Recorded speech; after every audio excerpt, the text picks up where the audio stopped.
come up with something that I can, anyways, help people have some fun or joy or something like that.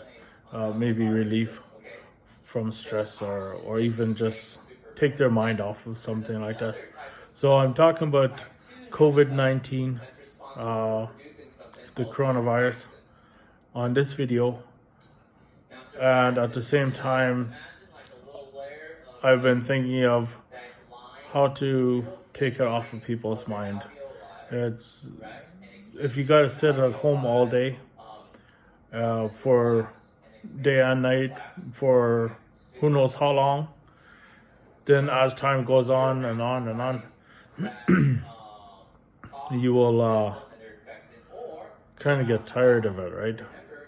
People like to socialize. People like to talk to each other. People like to go places. Uh, People like to go public, like, hang out with each other and different things. And now it comes to pretty much no one can, right? Next week, it sounds like there will be uh, kind of like a law where you cannot be more than 10 people in a gathering. It doesn't matter where, if or what organization or whatever. So that's reducing it a lot. It seems like there'll be checkpoints at certain places. So and then you'll have to have a good reason to be going somewhere. Otherwise, they'll ask you not to.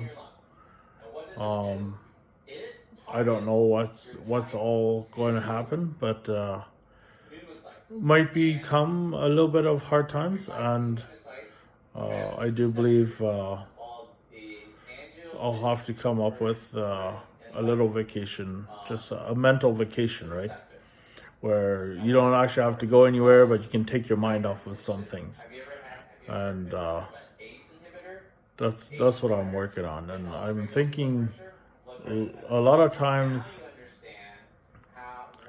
or a lot of people, it's a financial thing. Not this COVID-19 is not financial, but it could affect people financially if they have less hours to work, or like less pay, or maybe they got laid off, or they don't have, are unable to go to work because of COVID-19, and it's affecting their finance and things like that. It does sound like the governments want to support people by giving them something to help them out with the price of loss what they have. So we'll see. I don't think it's in place yet. They're talking about it, so we'll see what happens there. That will help a little.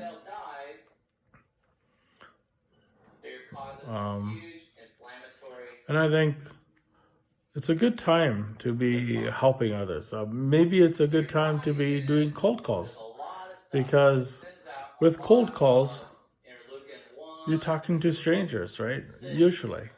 And if they can't socialize and things like that properly, can't go anywhere, maybe they want to talk to a stranger. So now would be a good time for cold calls. And